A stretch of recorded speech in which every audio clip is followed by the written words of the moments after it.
Everyone agreed that Throck was the most disagreeable dragon Hatchling ever hatched.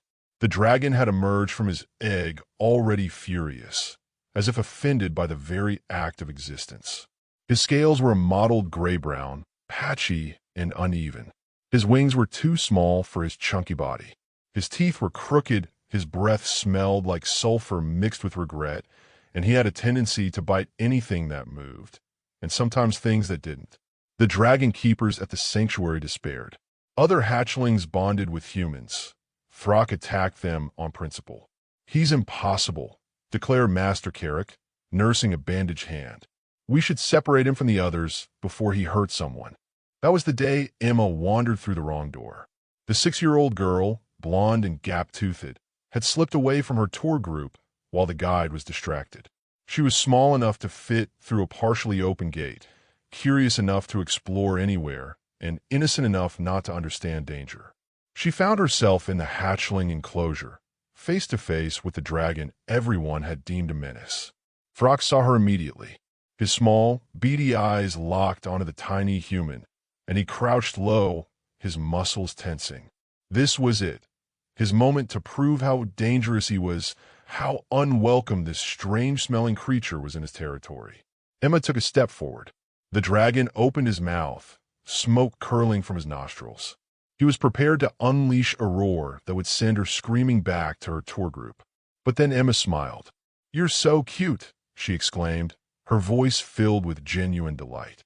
"Look at your little wings. And your funny teeth." Throck froze mid-roar. No one had ever called him cute. No one had ever smiled at him with such unmeasured joy.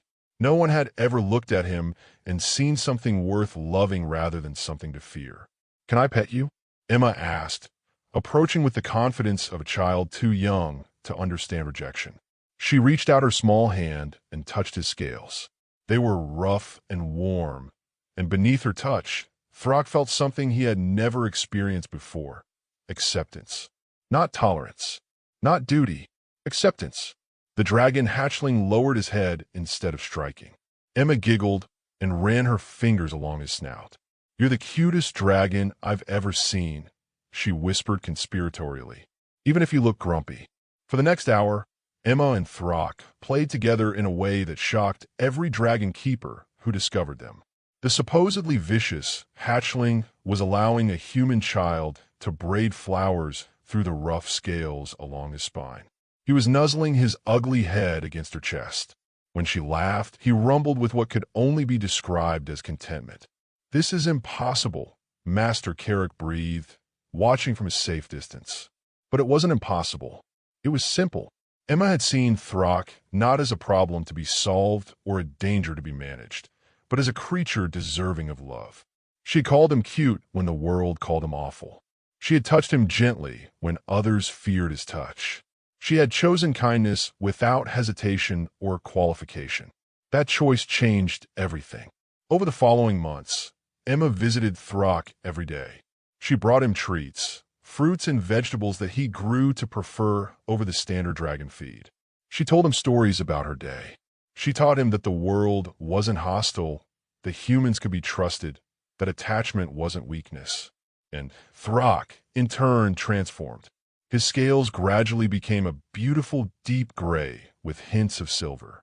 His wings grew stronger and more graceful. His crooked teeth straightened as he matured. But more importantly, his heart changed.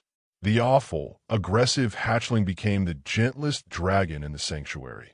Gentle with all humans, protective of all children, because one 6-year-old girl had shown him what love looked like. By the time Emma turned 7, Throck was no longer considered a problem dragon. He was celebrated as a miracle of transformation. Scientists studied him. Other keepers tried to replicate Emma's success with other difficult hatchlings. But they all discovered the same truth. What Throck needed wasn't correction or punishment. He needed someone to call him cute. When Emma was 17, a grown dragon, now magnificent and strong, with scales that shimmered like moonlight on water, would still come when she called. He would lower himself so she could rest her forehead against his, and in that moment, both understood a profound truth. Sometimes the most powerful magic isn't in spells or strength. It's in a child's capacity to see goodness where others see only flaws, to offer love where others offer judgment, and to believe in transformation when the world has already given up. One 6-year-old girl's simple words, "You're so cute," had saved a dragon's life. And that dragon would spend the rest of his existence protecting hers.